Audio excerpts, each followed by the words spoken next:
A lot of situation work. We had 99 snaps of offense, and then it was 34 snaps of special teams. So a lot of real good situation work so we can get in and get a chance to digest the tape and watch it as a staff. And it's always, when you watch a scrimmage, I think it depends on what side of the ball you're on. But if you're the head coach, it's a good play either way. If the defense makes a play, you're excited about them. But and then when the offense makes a play, you're excited about them. So there were a lot of good situations for us to go over, and we got some film, and we got the afternoon to get in there and watch the tape and make some adjustments in terms of what we're doing, and then they'll be back here tomorrow morning for meetings and lifting and running, and then we're getting ready for Arkansas State on Saturday, so it's starting to get the game week. So. How do you feel Marcus and Brian did? Thought they did great. Is there a sense of anticipation for you or for the team to start focusing on an opponent? Yeah, to start focusing on an opponent, yeah. I think they've done a great job of focusing on just getting better every single day, and now that kind of mindset changes.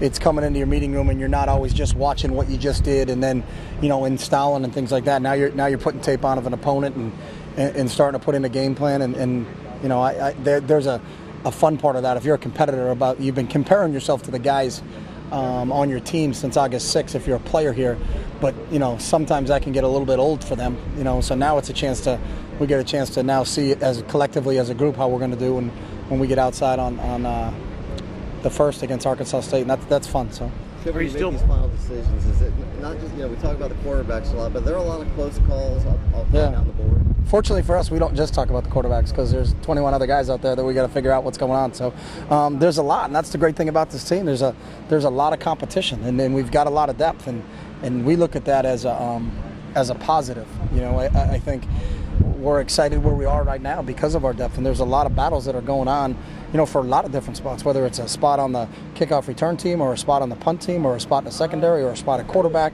or a spot in the O-line, a spot at tight end. It's all of those things. There's a lot of competition going on out there, and a lot of guys have made it not cut and dry decisions at times. You really got to sit down and go through everything, but that's good. We look at that as a positive. If you just had a couple guys standing out, and then I'd be worried, but I'm not worried about this team right now. So. Is this one of the tougher things you have to do as a head coach when you get down to this point and have to differentiate between guys that are so close, that played so well throughout the duration of fall camp, and one guy gets some spot and the other guy doesn't? No. Are you still planning on coming up with the depth chart tomorrow, finalizing that more tomorrow or less? Afternoon, babe. And how are you going to release it? We're going to smoke signals and then maybe hired an airplane out at Eugene, and we'll put it on the tail, and then they'll just drive around the city, so you got to take a look at it. Will Herb Street be the pilot? That's a good point. I asked him. I got to check what his schedule is, but that's a good point. Now we'll send out. They will send out a release what our 2 deep is, and we got to send it to Arkansas State, and they got to send us theirs. So one of your tenets is blocking out distractions. Is the quarterback thing and kind of the lack of a single guy, as far as we know, there impacting your team at all? Will it help to Davis starter as you guys go forward in your team? I don't get that feeling. So. Chip, can you talk about the offensive line and how well Ronas has done this year from last year to this year? Yeah, I said it the other day. The one thing about Ronas that is a positive is you don't notice him. He's always making the right call. There's not a mistake. There's not a bad snap. We're always in the right thing. We're always doing the right things. It's almost like there's a one constant. And it's the same thing. We've got some depth there with Carrington Armstrong's our second center, and Carrington's played a ton of football for us. And usually when you're trying to break in a new guy, all of a sudden there's a ball flipping over the quarterback's head. And obviously it starts with him. But if we don't get a great snap, there can be a lot of problems that happen. And I think he's just been such a good steadying influence on the rest of the guys. He doesn't act like he's only just a sophomore. He's a real veteran of that group up front and really leads. And that's what we need from our center spot. How much do you feel this group progressed as a whole this camp? I thought they progressed. They came in at a great starting point. From a conditioning standpoint and a mindset standpoint, I was really happy with what they were. But I saw improvement from August 6th till today, and we've said since day one we had a plan. We'll get through 22 practices and then start concentrating on game week. And I'm really happy where we are right now. But as I told the guys earlier, it don't really mean anything if you don't show up and start practicing in game week. So it's something to build upon. It's not something to pat yourself on the back and reward yourself for, because we're still 0-0 just like everybody else in the country. But I feel happy with where we are coming out of camp. But let's build on it as we move forward from here. So what's the process exactly like over the next 24, 48 hours with you and the rest of the coaches? What do you guys? We'll watch tape this afternoon and meet as a staff. Considering your depth, should anyone be disappointed if they're not top of the depth chart? I don't know. That's an individual question you got to ask them. But I think, every single one of these guys are competitors and want to be on the field as much as they can, but they also care about the team. And just because a guy, may not be on the top of the two deep on the Friday before the first game doesn't mean that they're not going to contribute a lot to this football team over the course of the season. So, full complement of officials today. Many teachable moments. We got some. We'll go in and look at the tape. A couple situations came up, a couple questions, and they do such a great job of explaining, what did they see and how do they call it. So anytime you can get those guys here, it's beneficial to you. You've talked in the past How do you about approach telling a guy he's not a starter? We bring them in and sit them down and tell them what our plans are and where we're going forward. Have you had a variety of reactions, or is everybody... No, I think everybody, and you're in the sport, you all understand it. I mean, it happens. It's not like this is the first time any of these guys have ever been in a battle, for playing time. So every single one of these guys, if they just got here, they probably went through it in high school, and every single one of these guys was in camp last year, so they went through the same exact thing. So this isn't like a new phenomenon that these guys are going through. So the Dolphins just picked the quarterback, though, and they showed it on Hard Knocks. And it didn't look like it was very fun for the coach having to break the news to the guys who weren't going to start. How do you take that?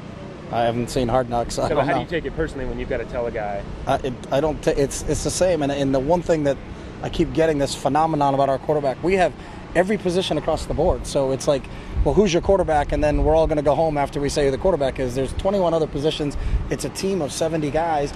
Everybody's competing for spots. So for some reason, your highlight seems to be on the quarterback situation, but ours is on everybody out there. We bring them in. We tell them exactly what our depth chart is, our reason why our depth chart is the way the depth chart is, and then we move on. And that's what it's like in every sport these guys have participated in since they've been playing sports. So, as you've noted, though, I mean, the quarterback, you rotated a lot of positions. The quarterback, that's a guy who does, the backup's not going to come in every other drive or something like that. So, I mean, it's, a defensive lineman who you're not the starter, so might. But how about the conversation with the defensive lineman that's 9th and not 8th and not coming on a trip?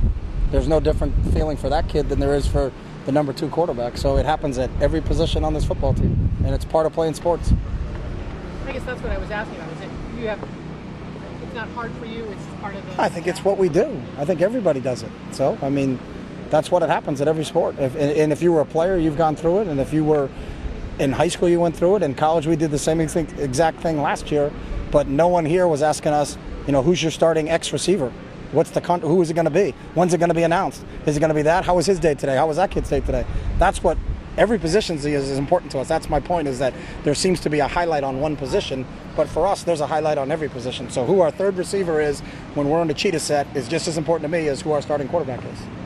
You said that going into today, you had 21 out of the 22 practices in, and you said at the beginning that usually, and again, I know I'm talking about the quarterback position again, but so that there's usually some separation in all the competitions that you've been in before. Did you sense any sort of separation? Yeah, I'm not going to comment. You can ask 20,000 questions on who you think and read through the tea leaves. We're going to announce tomorrow who our quarterback's going to be. And I get frustrated when you guys keep trying to ask me how many different ways and what can you decipher through this. So the quarterback's initials are going to start with B or M. I'll give you that much of a hint. I mean, that's all I can tell you. We're going to sit down as a staff. We haven't had a discussion yet. I've said that since camp started. When I got interviewed at the Pac-12 meetings, I said the same thing. When I sat up there on August 6th, I said the same thing. And then every day, how do you think they progress? How do you think they do it? I'm not going to comment. I don't do those things. That's not how it's going to be. So, changing gears. Yeah. Big picture. It's kind of talking about the evolution of this defense. What have you admired most about what Nick has done the past few years to get to the point where he thinks this could be, talent-wise, one of the best defenses? Yeah, I don't feel that. I mean, I thought our defense in 2009 was outstanding. You take Will Takwafu, Casey Matthews, Spencer Pasinger, Josh Kadu, Brandon Bear, Zach Clark, sure, Willie Glasper, Walter Thurman, TJ Ward. I just keep naming NFL players. Yeah. People seem to forget about them when they're gone, but I thought our defense was outstanding in 2009, and we were champion. I thought our defense was outstanding in 2010. We happened to win a championship. I thought our defense was outstanding last year, and we happened to be champions. So I just compare them to the guys that we've had, but I think, some of the best players we've had aren't here anymore. So, but I think overall, since I've been the head coach here, I think our defense has played at a very, very, very high level. Schematically, though, it seems like more and more you've been able to morph into, change up week to week. We've run the same defense since 2009. So Kenny Rowe plays the same position that Deion Jordan plays right now. So I gave Rob credit. Rob was the only one who was on it in 2009, but we haven't changed since 2009. We play with a drop end and we play with a Sam linebacker. Boseco's the Sam linebacker and Deion's the drop end. Just like in that year, Eddie Eddie Pleasant was the Sam linebacker and Kenny Rowe was the drop in, but the scheme hasn't changed. In years past, you talked a lot about the summer being the time when the personality of the team starts to gel. How much of that is put on hold while the quarterback decision is made, and how much does the personality develop once the starting quarterback is chosen? Absolutely none. Makes no difference. It makes no difference. I know the last time we picked a quarterback, then we had to pick a quarterback going into the season. We went to national championship game, so I don't think it was on hold that summer. Yeah. So, and how do you see it progressing so far? I think it's been great. Developing their own sense of things. Yeah, this group has been developing their own sense of things since January 3rd after we played in the Rose Bowl. Because it's a new time. Players have graduated, players moved on, and then these other guys have stepped up. I thought they played well in the spring. I liked how they bonded. They did a nice job in the summer, obviously, and I got judged up by just how do we start practice. And we started practice at a really high level on August 6th, so obviously they've done a really good job from that standpoint. So.